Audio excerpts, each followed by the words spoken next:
आज के दिन कैंपा कोला हम सब के बीच एक न्यू कोला ब्रांड है, लेकिन इसकी शुरुआत 1977 में की गई थी, जो एक टाइम पे इंडिया का लार्जेस्ट कोला ब्रांड था, जिसने 15 इयर्स तक इंडियन सॉफ्ट ड्रिंक्स मार्केट को डोमिनेट किया। अब सोचने वाली बात यह है कि आखिर इतना बड़ा ब्रांड जिसकी प्रेजेंस इंडिया में इतने साल से थी, तो ये ब्रांड फेल कैसे हो गया। कैंपा कोला की 1980s और 90s में ही क्रूज की वैल्यूएशन थी, क्योंकि उस टाइम का एक अकेला ब्रांड था जो Indian soft drinks market single handedly operate कर रहा था। लेकिन फिर क्या हुआ कि इसे रिलायंस इंडस्ट्रीज लिमिटेड ने 2022 में बस 22 करोड़ में एक्वायर कर लिया और यहाँ से पूरी स्टोरी बदल गई।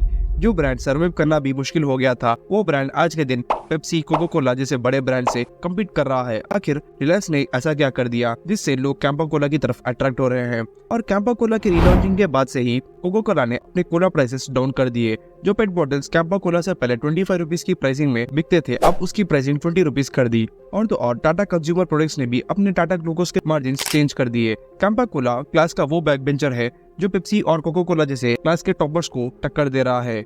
यूरो मॉनिटर के रिसर्च के अकॉर्डिंग कैंपा कोला 2027 तक टॉप रेप्यूटेबल कोला ब्रांड बन जाएगा। रिलायंस कंज्यूमर प्रोडक्ट्स लिमिटेड ने कैंपा कोला एक्वायर करने के एक साल में ही 3000 करोड़ के सेल्स जनरेट किए। जिस ब्रांड को रिलायंस ने बस 22 करोड़ में एक्वायर किया, उसके अगले साल ही 3000 करोड़ के सेल्स जनरेट किए। अब सोचने वाली बात यह है कि रिलायंस ने इतने कम टाइम में कैंपा कोला को एक मनी मेकिंग मशीन कैसे बना दी, और क्या थे वो सीक्रेट स्ट्रेटेजी जिसे कैंपा कोला ने यूज किए, और मोस्ट इम्पोर्टेंटली क्या थे वो इम्पोर्टेंट बिजनेस लेसन्स जिसे हमें जरूर सीखना चाहिए। ये कहानी शुरू होती है 1949 में, जब इंडिपेंडेंस के मिले बस 2 साल हो चुके थे, लेकिन इंडियन मार्केट बहुत तेजी से ग्रो हो रहा था और इसी ग्रोथ को देखकर कोको कोला ने इंडियन मार्केट में एंटर करने के लिए प्लान किया और 1949 में प्योर ड्रिंक्स फैमिली ग्रुप ने कोको कोला इंडिया में इंट्रोड्यूस किया। ये उस टाइम का एक अकेला प्लेयर था जो कोको कोला का मैन्युफैक्चरर और डिस्ट्रीब्यूटर था, और as expected Indian soft drinks market भी ग्रो होने लगा और अगले 15 इयर्स तक कोको कोला ने Indian soft drinks market dominate किया। और इसी फॉरेन ब्रांड्स की इंडिया में मैसिव ग्रोथ को देखकर 1977 में रूलिंग गवर्नमेंट जनता पार्टी ने एक बोल्ड डिसीजन लिया। अब इन लोगों ने फॉरेन एक्सचेंज रेगुलेशंस एक्ट में एक न्यू लॉ इंट्रोड्यूस किया, जिसमें अब फॉरेन कंपनीज को इंडिया में अपना 60% स्टेक डाइल्यूट करना पड़ेगा, जिसका मतलब इन्हें अपनी कंपनी का मैक्सिमम 60% स्टेक किसी इंडियन बिजनेसमैन, इंस्टीट्यूट या फिर गवर्नमेंट को बेचना पड़ेगा। अब यहाँ पर कोको कोला के लिए एक न्यू चैलेंज आ गया था। इन्हें अब न्यू इन्वेस्टर्स और स्टेक होल्डर्स भी ढूंढना था। यहाँ तक भी ठीक था, लेकिन फिर भी इंडियन गवर्नमेंट ने कोको कोला से अपने सीक्रेट फॉर्मूला के डिटेल्स डिमांड की, जिससे कोको कोला ने शेयर करने से इनकार कर दिया और 1977 में कोको कोला ने इंडिया छोड़ दिया। और इसी चीज को प्योर ड्रिंक्स के फाउंडर मोहन सिंह नोटिस करते हैं। कोको कोला के एग्जिट के बाद ये सॉफ्ट ड्रिंक्स का एक बहुत बड़ा गैप ऑब्जर्व करते हैं, और ये कोको कोला के इंडिया में सोल मैन्युफैक्चरर और डिस्ट्रीब्यूटर थे, जिससे इन्हें मैन्युफैक्चरिंग और डिस्ट्रीब्यूशन की भी टेंशन नहीं थी। और फिर उसी साल लॉन्च करते हैं कैंपा कोला। प्योर ड्रिंक्स ने कैंपा कोला को कोको कोला का होम ग्रोन अल्टरनेटिव की तरह मार्केट किया। इन्होंने कैंपा कोला को इंडियन प्राइड ड्रिंक की तरह शो किया और 2 न्यू फ्लैगशिप फ्लेवर्स लॉन्च किए, कैंपा कोला और कैंपा ऑरेंज, और अपने एड में सलमान खान जैसे बड़े स्टार्स को कैस्ट किया। लेकिन एक इंटरेस्टिंग फैक्ट ये है कि ये सलमान खान का फर्स्ट एड था, तो उस टाइम भाई को कोई जानता नहीं था। और इनकी जीनियस मार्केटिंग और गुड डिस्ट्रीब्यूशन नेटवर्क से कैंपा कोला कुछ सालों में ही फेमस हो गया। ये उस time Thums Up, Gold Spot, Limca जैसे बड़े इंडियन ब्रांड से कम्पीट कर रहा था। उस time Thums Up Parle own करता था, सब सही चल रहा था। 1980s तक कैंपा कोला अपनी पीक पर था, लेकिन अर्ली 90s से ही इसके सेल्स कम होने लगे, क्योंकि ईयर 1991 में Indian prime minister PV Narasimha Rao और फाइनेंस मिनिस्टर मनमोहन सिंह ने Indian economic liberalisation policies introduce किए, जिससे अब फॉरेन इन्वेस्टमेंट्स के लिए इंडियन डोर्स ओपन कर दिए और कई रिस्ट्रिक्शंस हटा दिए, जिससे फॉरेन ब्रांड्स इंडिया में एंटर हो। और इसके 2 साल बाद ईयर 1993 में कोको कोला इंडिया में फिर से लॉन्च हो जाता है, और लॉन्च होते ही कैंपा कोला के बड़े competitors Thums Up, Gold Spot और लिम्का को एक्वायर कर लेता है। थम्स अप का उस टाइम कोल्ड ड्रिंक्स में लार्जेस्ट मार्केट शेयर था, और इन ब्रांड्स को एक्वायर करने के बाद कोको कोला फिर से इंडिया का सॉफ्ट ड्रिंक डोमिनेटिंग प्लेयर बन जाता है। कोको कोला एक फॉरेन ब्रांड है, तो इसके पास कैंपा कोला के कंपैरिजन में बड़े इन्वेस्टर्स और ज्यादा कैश फ्लो होगा, और कोको कोला ने bottling plants, supply chains, local partnerships पे हेवीली इन्वेस्ट किया और थाउजेंड्स ऑफ जॉब्स प्रोवाइड करने लगे।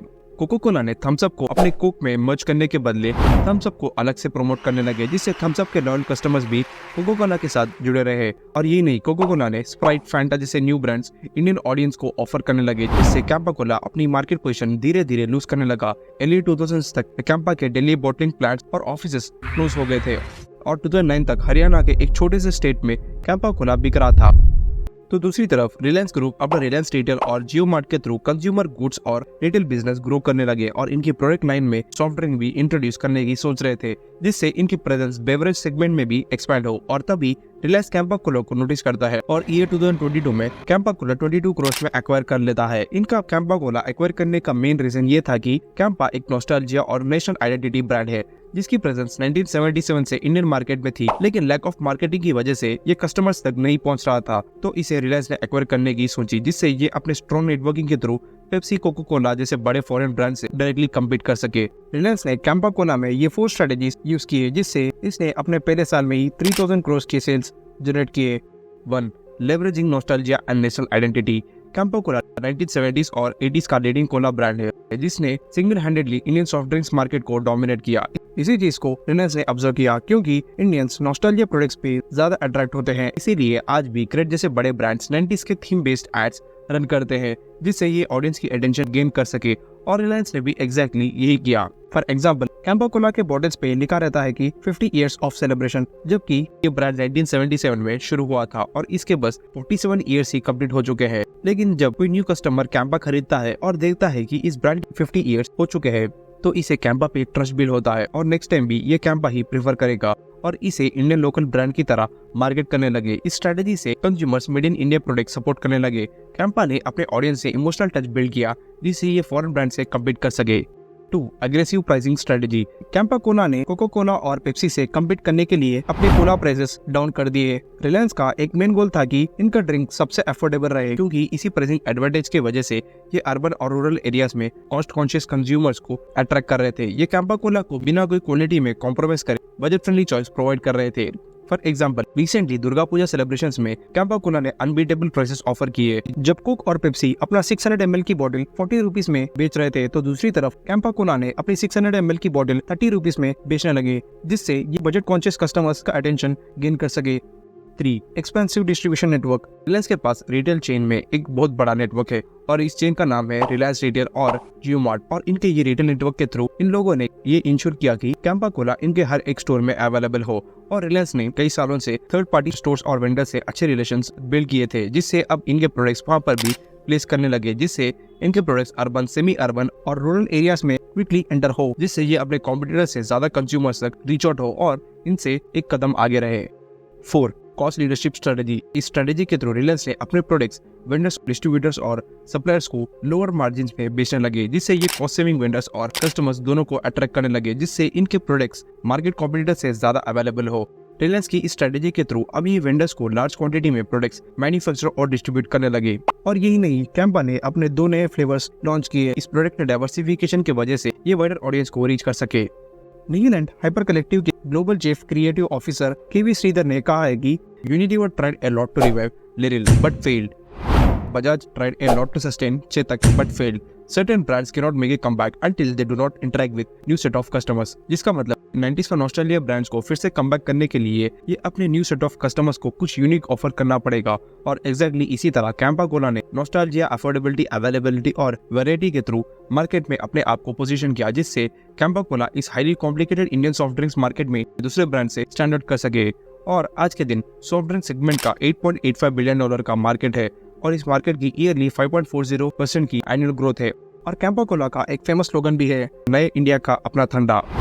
रिलायंस कंज्यूमर प्रोडक्ट्स लिमिटेड ने अपने फर्स्ट ईयर में सक्सेसफुली 3000 करोड़ के सेल्स जनरेट किए, जो बहुत बड़ी बात है। लेकिन रिलायंस के बिना इतना बड़ा नंबर अचीव करना इम्पॉसिबल था। और इनका नेक्स्ट प्लान ये है कि इन कमिंग ईयर्स 500 करोड़ से लेकर 700 करोड़ तक कैंपा कोला के बॉटलिंग प्लान्स में इन्वेस्ट करने वाले हैं। Most important part of the video, Reliance की ये 3 इंपॉर्टेंट स्ट्रेटेजीज जिसे हमें जरूर सीखना चाहिए, जिसे हम हमारे बिजनेस में इम्प्लीमेंट कर सके। 1. Leveraging existing brand equity. Reliance ने कैंपा कोला को नॉस्टैल्जिया प्रोडक्ट की तरह मार्केट किया। इन्होंने ये बताया कि ये 80s 90s का पॉपुलर सॉफ्ट ड्रिंक है, जिससे इमोशनल अपील के थ्रू कंज्यूमर्स ने कैंपा कोला से अपने प्रीवियस मेमोरीज कनेक्ट किए। और जो लोग इसे पहले से नहीं जानते थे, वो लोग made in India products support करने के लिए इसे खरीद रहे थे। 2. Competitive pricing. रिलायंस ने मार्केट पे स्टैंड आउट करने के लिए अफोर्डेबल प्राइसिंग स्ट्रेटेजी यूज की, जिससे ये कॉस्ट कॉन्शियस कस्टमर्स को अट्रैक्ट करने लगे और वेंडर्स को कई प्रॉफिट मार्जिन्स इंक्रीज किए, जिससे ये रूरल और सेमी रूरल एरियाज में भी अवेलेबल हो, क्योंकि इन एरियाज में लोग बहुत ज्यादा प्राइस सेंसिटिव रहते हैं। फॉर एग्जांपल, एक शॉप में 2 कोला ब्रांड्स है। कोला ए की 250 ml की बॉटल 20 रुपीज की है और कोला बी की 250 ml की बॉटल 10 रुपीज की है। जाहिर सी बात है, कस्टमर्स 10 रुपीज वाली ही प्रीफर करेंगे। इस स्ट्रेटेजी को रिलायंस ने नोटिस किया और अपने कैंपा में इम्प्लीमेंट करने लगे। 3. Expensive distribution and market penetration. Reliance के पास अपने खुद के रिलायंस रिटेल और जियो मार्ट नेशन वाइड ऑपरेट करते हैं, जिससे ये कैंपा बिना कोई थर्ड पर्सन के ज्यादा मार्जिन और ज्यादा डिस्काउंट्स में बेच सकते हैं, जिससे कस्टमर्स भी खुश और मैन्युफैक्चरर भी। अभी तो रिलायंस कैंपा मार्केट में डिस्ट्रीब्यूट करने में लगा है, इसीलिए इसके प्राइसेस इतने कम है। हो सकता है जब कैंपा एक बड़ा प्लेयर बन जाए तो इसके प्राइसेस भी बढ़ जाए, जैसे रिलायंस ने जियो के साथ किया था। फ्रेंड्स, नेक्स्ट वीडियो किस पे बननी चाहिए कमेंट्स में बताना ना भूलेगा। तो फ्रेंड्स, ये थी हमारी आज की वीडियो। अगर आपको हमारी वीडियो अच्छी लगे तो इसे लाइक करना ना भूलेगा।